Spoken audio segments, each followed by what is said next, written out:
வரதட்சணை கொடுமை தாங்க முடியாம இன்னொரு பொண்ணு வந்து தற்கொலை பண்ணி இறந்திருக்காங்க. திருப்பூர்ல வந்து ஃப்ரெண்ட்ஸ் கார்டன் பகுதியை சார்ந்தவங்க தான் பிரீத்தி.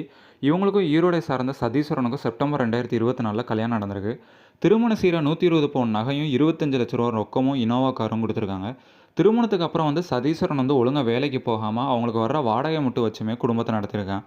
பிரீத்தி வீட்ல குடுத்த ரூ. 25,00,000ல வந்து ரூ. 20,00,000 வந்து சதீஸ்வரனும் அவங்களோட குடும்பத்தினரும் வந்து செலவு பண்ணியிருக்காங்க. இதனால பிரீத்தி வந்து ரொம்ப மன உளைச்சலுக்கு வந்து ஆளாகியிருக்காங்க.